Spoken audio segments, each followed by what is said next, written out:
Baldur's Gate 3, which a lot of people are playing. I'm playing it right now. I love this game so much. It is it is hovering around Game of the Year level for me, which I was not expecting. I thought I'd be into it, but like it is just an immensely fun, satisfying game.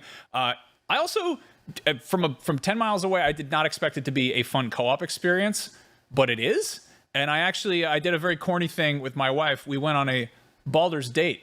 And I figured I could do a little show and tell here. I sent her a whimsical Renaissance style text message. I made this stupid Photoshop that says, "Willst thou go on a Baldur's date with me?"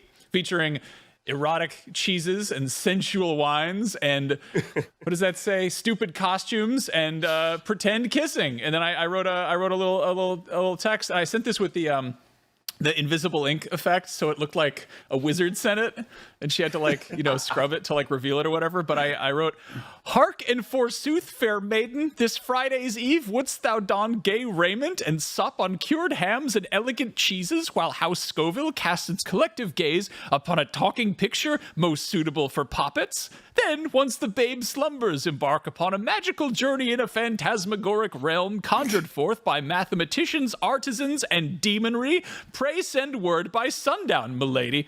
And shockingly, my wife said that yes, she would play video games with me. But yeah, we did. I made like a whole thing out. I made like little Renaissance plates. Like I made like a whole little cheese platter. I got little sausages. There's so many sausages in that game, and you can actually use them as weapons if you want. You can hit people in the face with sausages. That's a thing. I'm glad you peeled the skin off the sausage. A lot of people forget to do that. It's horrible. I don't want to eat that. I don't want to eat that halfway thing. Yeah. Yeah, I know. It's weird the way you did it, but at least the start. We're not gonna eat that whole salami in one sitting. But yeah, then I made like little fancy leek tarts, put little herb twists on them, and we put on stupid costumes. We just kind of like dug through our wardrobe and we're like, oh, I put on like suspenders and like rolled my pants legs up, so I just look like a 9-foot tall hobbit. And my wife was like, all right, whatever, let's do this. We threw on like Sword in the Stone for my kid, and she was like, this is a surprisingly boring Disney movie, and she was correct. But then we got into the game. You look like a guy that would die in a chimney. More so than usual? Yeah. But no, and then we jumped into the game, which is really the whole point of this. But like, the co-op in that game is so smart and so easy, and I highly encourage anybody who wants to just like screw around with it to do it, because you basically like you can have your file going, like you can have your your game set up. You literally turn on a second controller, the screen splits in half, and then one side of it is just a character creation screen. And that's it. And so basically the other person, player 2, creates an additional character in the game that's already running, and they can't make any story decisions, but they can like go in combat, they can wander off and do their own thing on their own, they can go start fights, they can pickpocket, they can steal apples and cheese from orphans' pockets. I did that, because I'm a jerk. But it's just like, it's a remarkably like, I guess, especially compared to the more recent things I've caught, which is like Elden Ring, which you have to like, eat a dead guy's finger or ring a bell or whatever, and like in this case you just turn on a controller and it's like bloop, and like it is a technical wizardry that like this game is basically running twice pretty much, and when you come into like a story conversation, you basically like you can just sort of go from split screen to full screen and see what the whole thing is going on, but it's just like it was just super like fun and painless, and I was totally expecting it to be like one of those dumb headaches where we're like, oh, we're having like a fun video game date night, and it just like winds up being a total pain in the ass. Ironically, it was sort of a pain in the ass for like analog date night reasons, where my wife made a whole character, got through like the first, the whole opening tutorial area of the game. She gets into a cutscene and she goes, oh, I hate my face tattoos. I think I want to change them. And I'm like, are you serious? We're like, we can't get out the door because you got to fix your makeup. And so she goes back to the reroll screen, rerolls the whole character, and like because my character was created in that character's game, I had to like speed run making a gnomish bard named Lemmy who looked like the dude from Motorhead, and I was just like flipping through all the hair options or whatever. And she gets into a cutscene with the second one. She's like, oh wow, I hate the haircut of this one. I'm just gonna reload the first one. I was like, ah.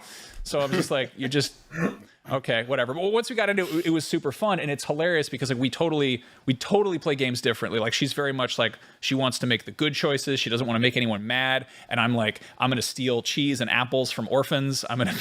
At one point, she got mad at me, and I just took off my clothes and started playing an instrument, like in the game, not in real life. But you can just drop trow and just start like playing the flute. And also, if you want to do a double Baldur's Date, you could do that where like 2 people can play locally, and I believe just do co-op with 2 other people playing elsewhere. And so we're going to try to sort of squad up with another, or party down, or whatever you call it. And this game is just so much fun. It is like so stupidly just if you can conceive of doing something, you could possibly do it.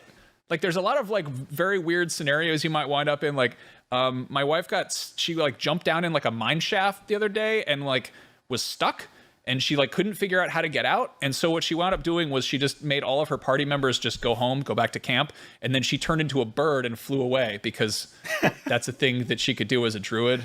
Yeah, I don't know. I just like I'm just enamored with this game. Like it's so much fun. I think the last time my wife and I were like this much in the same game. It was probably just actually Zelda earlier this year, but I don't know. It was cool to be on the same wavelength with that. And I highly recommend that for anybody who wants to look. It doesn't have to be a date. It could be a friendship adventure. Yeah, because I was going to say, Max, I think the key to what you did, the key to success is already being partnered up, because I tried the same thing. I sent a similar text to this person I've been seeing, and they said you're weird, and they blocked me.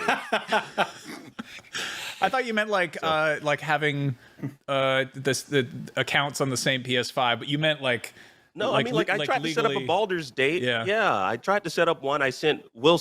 I know this is second date number thrice, or whatever I said. I said date number thrice. Shalt thy go out with me? Yeah. And she said, no, you're weird, and you didn't say any of that Old English properly. Yeah, it is every date is a Baldur's Date when you're married to this guy.